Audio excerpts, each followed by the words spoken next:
வணக்கம் நண்பர்களே. நம்ம டிஸ்க்ளைமர் எடுத்துக்கிறோம். நம்ம செபி ரிஜிஸ்டர்ட் அட்வைசரோ ஆர்ஐஓ கிடையாது. நம்ம இங்க பேசக்கூடியது எல்லாமே தகவலா மாத்திரமே பார்க்கப்பட வேண்டும். இது யாருக்கும் முதலீடு சம்பந்தமாகவோ, பங்குகளை வாங்கவோ, விற்கவோ நம்ம எந்த ஆலோசனையும் கொடுக்கப்படல. எல்லா தொழிலும் ரிஸ்க் இருக்கும். ரிஸ்க் புரிஞ்சுட்டு எச்சரிக்கையோட தொழில் செய்யும்போது எல்லாமே நல்லா இருக்கும். நம்மள ஆதரிக்கிற அனைத்து நல்ல உள்ளங்களுக்கும் நன்றி. வளமுடன் வாழ்க. வணக்கம் நண்பர்களே. 2025-26க்கான Q2 ரிசல்ட் அனௌன்ஸ் பண்ணிட்டு வராங்க. அந்த வரிசையில இப்ப நம்ம பார்க்கக்கூடியது பேங்க் ஆஃப் பரோடா. சப்சிக்வெண்ட் குவார்ட்டருக்கும் சரி 2025-26க்கு என்ன வாய்ப்பு இருக்குங்கிறதுக்கான ஒரு தேடுதல் முயற்சி. இவங்க ட்ரெண்ட் லைனை பொறுத்த வரைக்கும் இவங்க மிட் ரேஞ்ச் பெர்ஃபார்மருங்கிற கிளாசிஃபிகேஷன்ஸ்குள்ள வராங்க. மீடியம் ஃபினான்ஷியல் ஸ்ட்ரென்த், அஃபோர்டபிலிட்டி இன் வேல்யூஷன், டெக்னிக்கலா மூமெண்டம் நியூட்ரல் இருக்கு. அனாலிசிஸ் டு பிரைஸ் டார்கெட்டா 311 டார்கெட்டா அப்சைட் பண்ணியிருக்காங்க. நம்ம இந்த வீடியோ ரெக்கார்ட் பண்ணக்கூடிய தருணத்துல 287ங்கிற லெவல்ல ட்ரேட் ஆயிட்டு இருக்கு. பிஏ வேல்யூஷன் கரண்ட் பிஏக்கும் சரி 1 இயர் ஃபார்வர்ட் பிஏக்கும் சரி அண்டர் வேல்யூன்னு சொல்லிட்டு இண்டிகேட் ஆயிட்டு இருக்கு.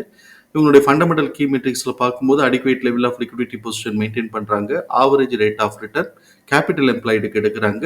Moderately high rate of return ஈக்விட்டிக்கு எடுக்கிறாங்க. டெப்ட் டு ஈக்விட்டி டாலரன்ஸ்ல இருக்கு. பிஏ அண்ட் பிபிக்கு சப்சிக்வெண்டா க்ரோத்துக்கான ஆப்பர்ச்சுனிட்டி இருக்கு. அதே சமயத்தில் beta score 1 year beta score 1ங்கிறதுனால நார்மல் வாலட்டிலிட்டிங்கிறதையும் நம்ம புரிதலுக்குள்ள எடுத்துக்குவோம். ட்ரெண்ட் லைனில் பார்ட்டிசிபேட் பண்ணக்கூடிய அனாலிசிஸ்டுடைய ப்ரைஸ் ஃபோர்காஸ்ட் எப்படி இருக்குன்னு பார்க்கலாம். அனாலிசிஸ்டுடைய ஃபோர்காஸ்ட் பார்த்தோம் அப்படின்னு சொன்னால் கிட்டத்தட்ட வந்து ஒரு 10% to 20% க்ரோத்துக்கான ஆப்பர்ச்சுனிட்டி இருக்குன்னு எதிர்பார்க்குறாங்க. அதே சமயத்தில் குவார்ட்டர்லின்னு வரும்போது கிட்டத்தட்ட வந்து ஒரு 5% க்ரோத்துக்கான ஆப்பர்ச்சுனிட்டி இருக்குன்னு எதிர்பார்க்குறாங்க. இப்போ நமக்கு இபிஎஸ் உடைய ஃபோர்காஸ்ட் 4% ஆனுவலைஸ்டாக பார்க்கும்போது 4% குறையிறதுக்கு வாய்ப்பு இருக்குன்னு எதிர்பார்க்குறாங்க. இவங்களுடைய குவார்டர்லி பெர்ஃபார்மன்ஸை பொறுத்த வரைக்கும் இயர் ஆன் இயர் கம்பேரிசன்கிறது செப்டம்பர் 2025-24 கம்பேர் பண்ணும்போது quarterly revenue year on year 2.6% குறைஞ்சு போயிருக்கு. அதே சமயத்தில் இங்கே வந்து குவார்டர்லி நெட் ப்ராஃபிட் 4.1% குறைஞ்சு போயிருக்கு. Q2Qன்னு வரும்போது கிட்டத்தட்ட ஒரு 30 கோடி ரூபாய்க்கு ரெவென்யூ இன்க்ரீஸ் ஆயிருக்கு. அதே சமயத்தில் நமக்கு பார்த்தோம்னா நெட் ப்ராஃபிட் பார்த்தோம்னாக்க கிட்டத்தட்ட வந்து இவங்களுக்கு ஒரு 1700 கோடி ரூபாய்க்கு கிட்டக்க இன்க்ரீஸ் ஆகி 5100ன்னு வந்து நிற்குது.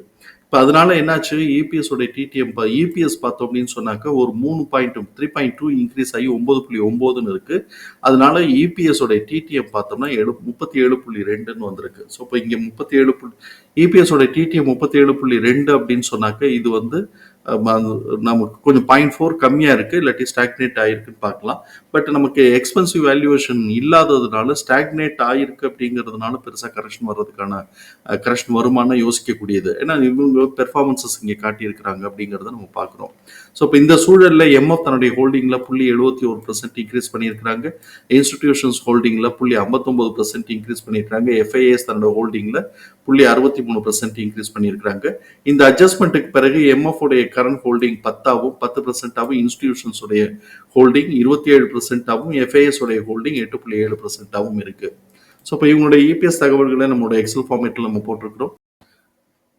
இப்போ நம்ம இங்கே கவனிக்கக்கூடியது book value 283, fair price 486, current price 288, fair price current ப்ரைஸோட ரேஷியோ 0.59. இது நம்மளை பொறுத்த வரைக்கும் அஃபோர்டபிலிட்டியில் தான் இருக்கு.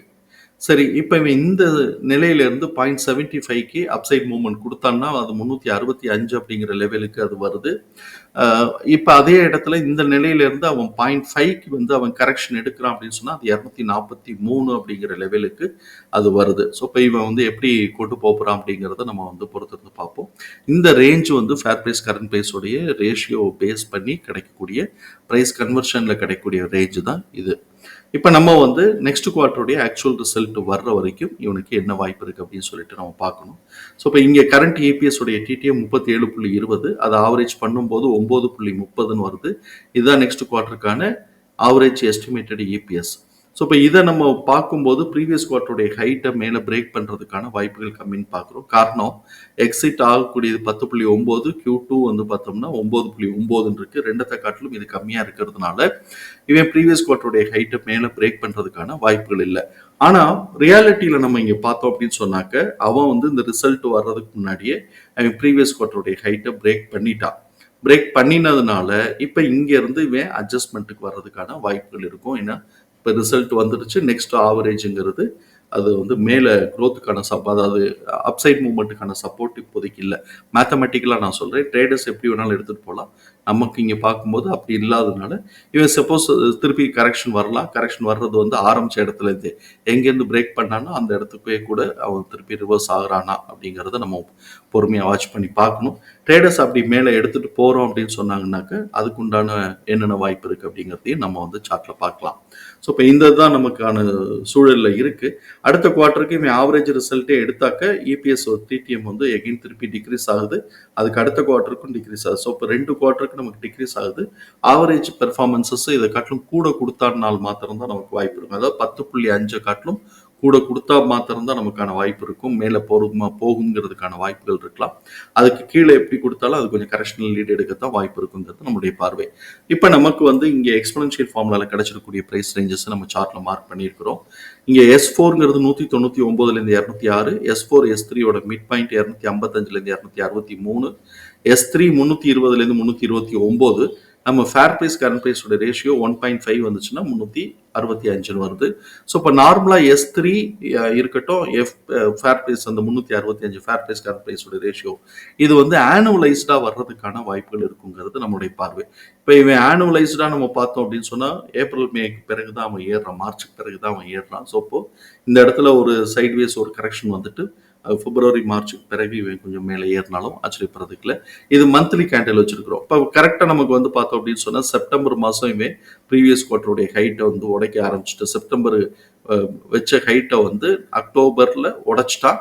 நவம்பரில் அதுக்கு மேலே போயிட்டான். ஆக்சுவல் ரிசல்ட் வந்த உடனே இப்போ இவன் கரெக்ஷன் லீடு எடுக்க போறானான்னு பார்க்கணும். அப்படி கரெக்ஷன் லீடு எடுக்கிறதா இருந்தால் இந்த மிட் பாயிண்ட் ஜோன் வந்து ஒரு ஸ்ட்ராங் சப்போர்ட் ஜோனாக இருக்கும். 255லேருந்து 243ங்கிறது ஒரு ஸ்ட்ராங் சப்போர்ட் ஜோனாக இருக்கும்.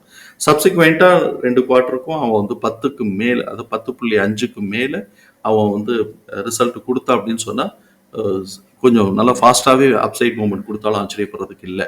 அதுக்காட்டிலும் கம்மியாக கொடுத்தாங்கன்னா கரெக்ஷன் எந்த இடத்துல வராங்கன்னு பார்க்கணும். இந்த மிட் பாயிண்ட் ரீஜனா இல்லாட்டி S4 ரீஜனில் கரெக்ஷன் வராங்களாங்கிறத நம்ம பார்க்கணும். தகவல் பயனுள்ளதாக இருக்கும் நம்புகிறோம். தகவல் பயனுள்ளதாக இருந்ததுன்னா சங்கருக்கு ரொம்ப சந்தோஷம். நம்மளை ஆதரிக்கிற அனைத்து நல்ல உள்ளங்களுக்கும் நன்றி. வளமுடன் வாழ்க. நன்றி நண்பர்களே.